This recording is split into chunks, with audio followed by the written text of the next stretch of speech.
speaker, Jay. Hulo, oh! Uy, ginoo ko. Nag-start ka pa dyan.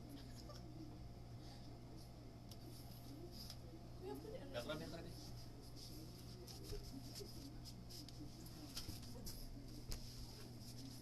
Nag-start na din. Ha? Start. Pero kung may viewers.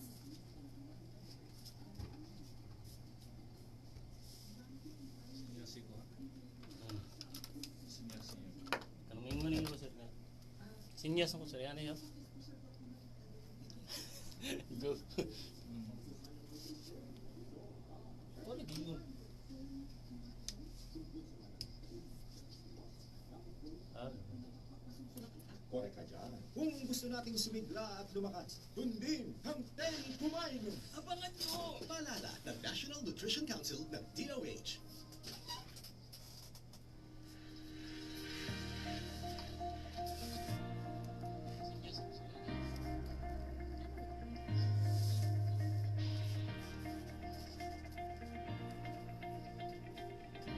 My morning greetings to all, and most especially to all of our students in CWTS, the Community Welfare Training Service, who enrolled in Palompon Institute of Technology, Palompon, Leyte. You're listening to Radio Coast Bawan, TYNG FM, 103.1 megahertz. Welcome to our class of Nstp, the Civic Welfare Training Service. I am Sir Geronimo Sibilia, your Nstp coordinator. Now we have just finished giving you the midterm exam, and I hope that this time now you have already answered all the questions with the total items of 55 items, I think. Because in test 1, there are 15 items, true or false. In test 2, we have letter A and letter B, matching type. 15 items in letter A and another 15 items in letter B. And the last part of our examination is the essay. So, with that, I hope that we have already the midterm exam. Now this morning, I would like to introduce to you a new topic. This will be a part already. First topic in the final grading. Now this will tell something about leadership, or what we call leadership training. Now, leadership is the highest potent quality of an individual to be greatly successful in life. It is the key dynamic factor that can encourage one to actively participate in many ventures that lead to the attainment of goals. It is also the key force to developing teamwork to ensure completion of common goals purpose. So it is in this premise that the youth, especially those who enrolled in NSTP, the youth in the role as a nation builders, as nation builders must develop leadership potentials such as knowledge, skills, and positive attitude to ensure efficiency and effectiveness in meeting their goals and develop the spirit and ethics of service for the good of others.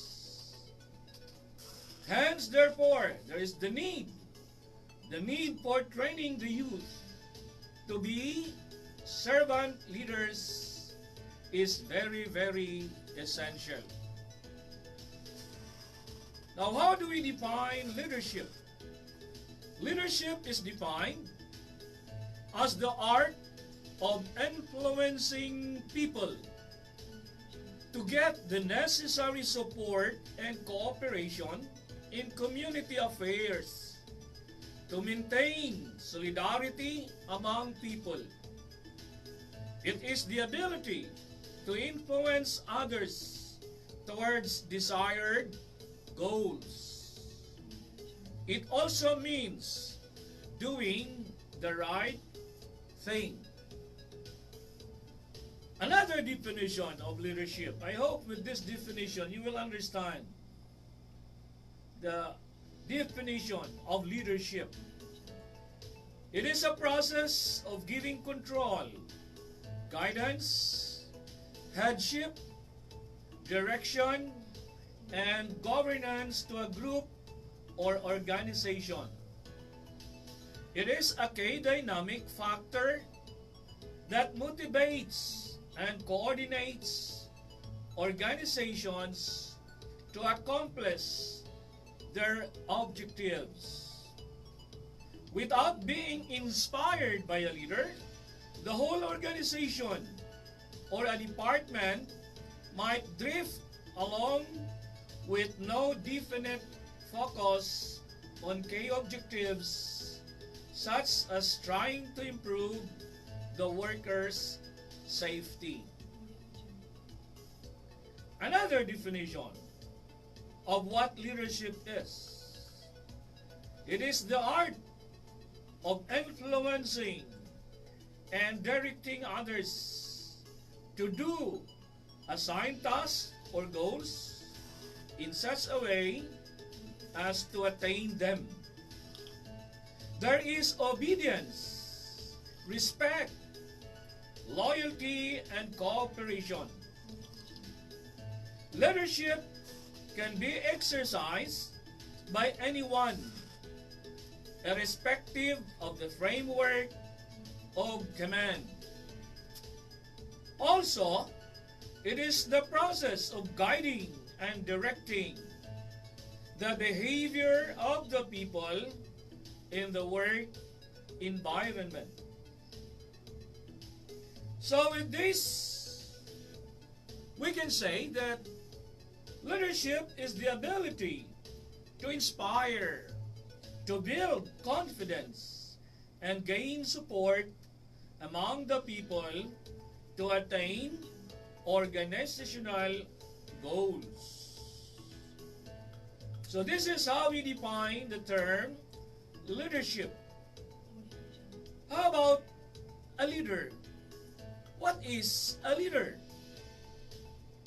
A leader is one who helps, facilitates communities of people, takes the risk, and envisions a better future for his group, encourages commitment, and help people move ahead along a path to accomplish a goal.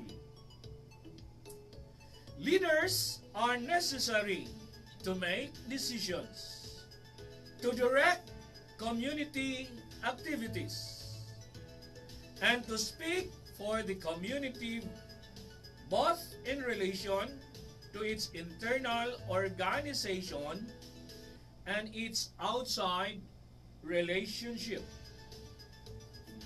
Leader as a guide is one who assumes the role of a director, organizer, mentor, teacher, or advisor. Leader as a frontliner is one who can spearhead, shading light, a trailblazer, and a groundbreaker. Leader as a head is one who can be called as chief, manager, principal, boss, and a superior. Now here are the qualities of a good leader. Take note, students. This might be asked in your discussions this morning. We have here 9 qualities of a good leader. Your teacher might ask you, give at least 5 or 3 or 5. Now, what are the qualities of a good leader? Good leaders enable people to feel and become empowered. Good leaders inspire values of caring. In such a caring community, each person is valued. Good leaders ensure that learning and competence matter. Another quality of a good leader: good leaders, particularly those in administration, create an atmosphere where work is stimulating, challenging, and fun. Good leaders help people feel a sense of unity. Good leaders, members develop a sense of security and trust, not only in the leader, but also in one another. Another quality of a good leader displays a reliability and integrity. Reliability and integrity. A good leader is honest and trustworthy and has integrity. And the best leaders use thinking to help members develop a set of intentions, outcomes, goals, and direction. So with this, I hope that you know already what is leadership, at the same time, a leader. But this morning, I would like to introduce one of the most important type of leadership is what we call servant leadership. Now, what is servant leadership? Servant leadership is a kind of servanthood and done as a sense of vocation. Vocation comes from the Greek word bukari. Bukari, which means a call. So we are called to serve. Now, servant leadership also implies stewardship of good citizenship and community. It is a means of serving others more than oneself. In other words, you always think first of others. They should not be what we call self-serving. What is a person whom we say self-serving? A person who will say, ang imo ako, ang ako, ang tanan ako, wa nay imo. And what will happen if this will be the attitude of every individual person? Now, Jesus said, I come to serve, not to be served. So, if we want to follow Jesus, again, he said,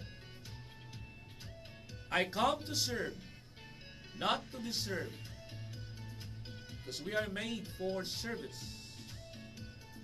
I believe in this saying, again, what will count most of our life is not what we get or what we have. It's more on what we give and share to others. Why? Because this will be our legacy or the footprints in the sand that everybody never forget. Bisag asa ta ibutang inighuman sa kamatayon ang may numduman sa mga tao.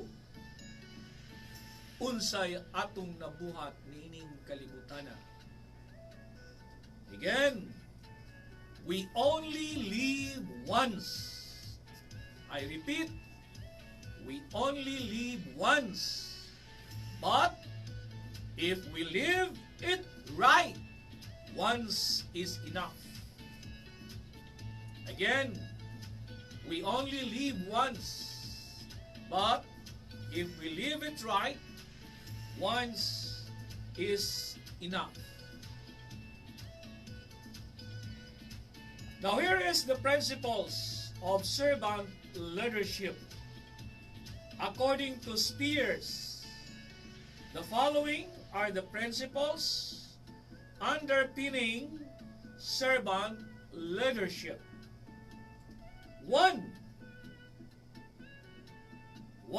The first principle, we have this what we call listening. A servant leader should know how to listen.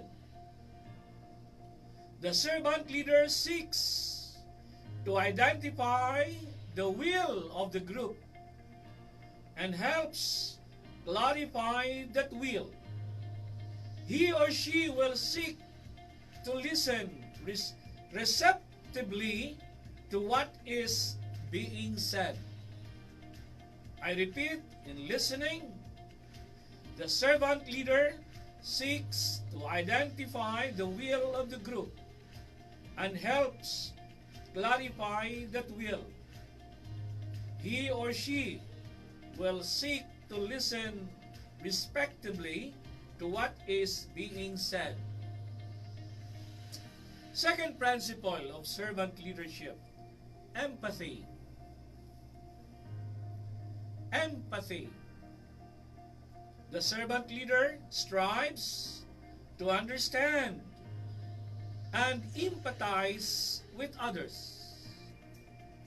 People need to be accepted and recognized for their special, unique spirits. Empathy.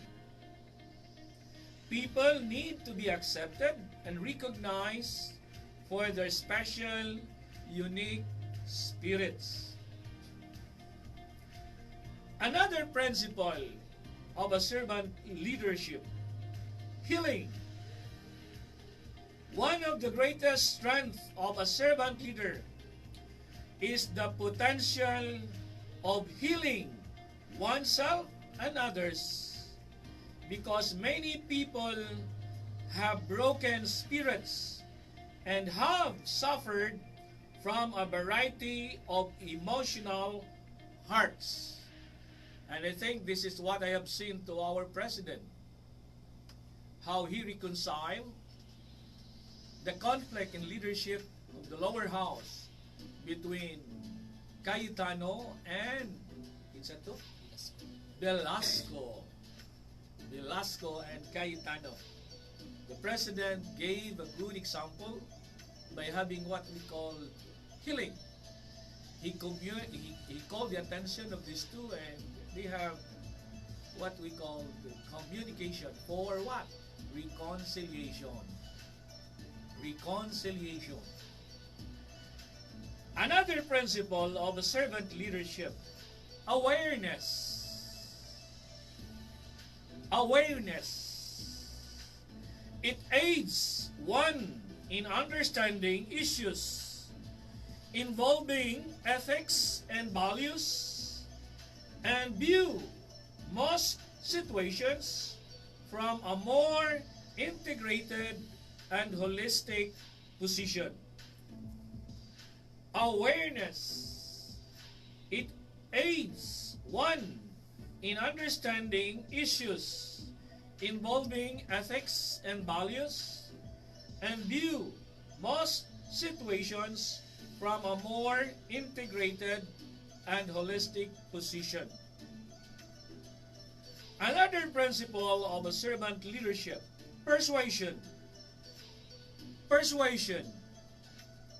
Another characteristic of a servant leader is the primary reliance on persuasion rather than positional authority in making decisions within an organization. Persuasion. Another characteristic of a servant leader is the primary reliance on persuasion rather than positional authority in making decisions within an organization. Another principle of servant leadership: conceptualization. Conceptualization. Servant leaders seek to nurture their abilities to dream great dreams. The ability to look at problems from a conceptualized perspective means that one must think beyond today's realities. Conceptualization. Another is foresight. Foresight. This enables the servant leader to understand the lessons from the past, the realities to the present, and the likely consequence of a decision for the future. Foresight. This enables the servant leader to understand the lessons from the past, the realities to the present, and the likely consequence of a decision for the future. Another is building community. Building community, and this is the last principle according to spheres of a good servant leadership. Building community. Servant leadership suggests that the true community can be created among those who work in business and other institutions. Building community. Servant leadership suggests that the true community can be created among those who work in business and other institutions. Now, servant leadership can be in Matthew chapter 20, verse 28. If you want to rule, learn to serve. Matthew 20:28. If you want to rule, learn to serve. If you want to lead, learn to follow. If you want to succeed, learn to make others succeed. We do not measure our success as Christian leaders by the number of people we lead, but by the number of people we reach and serve. So this is according to Matthew 20:28. Now, this morning I have some sort of evaluation for your discussions, for your group chat, chika-chika, in your class, by group.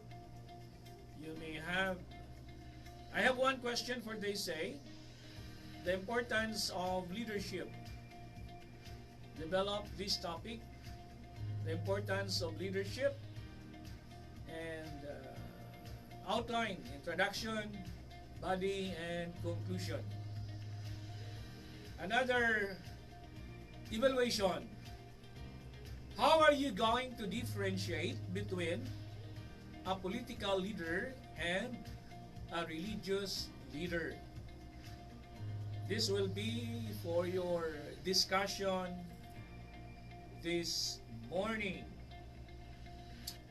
One question is the importance of leadership, and the other question, how are you going to differentiate between a political leader and a religious leader?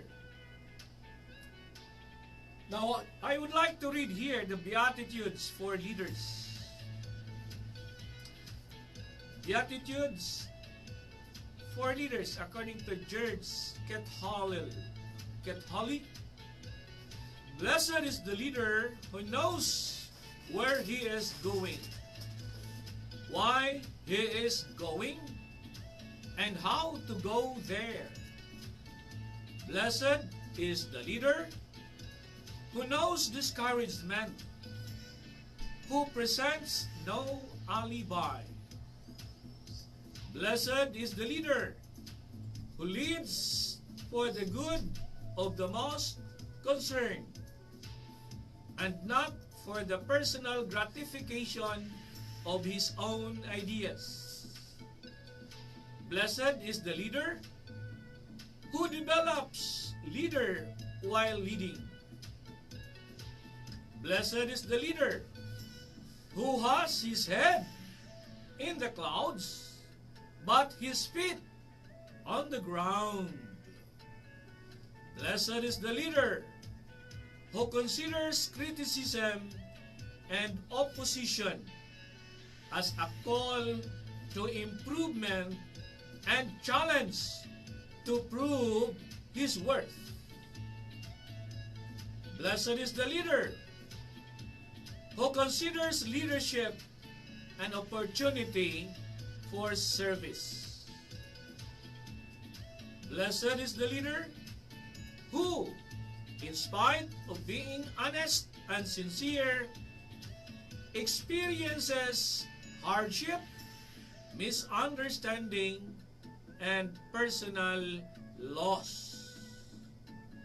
In the long run, he will find that the trouble he takes is small compared to the sense of personal fulfillment and achievement for the good of all. So once again, thank you. Good morning, everyone. I am Sir Sibilia, your Nstp coordinator. I'll be coming back on air through Radio Kausbawan at 9:30 this morning. I will be giving input in General Education Course 2, Readings in Philippine History. B is IT, Section C, D, E, F, and G. Thank you for listening.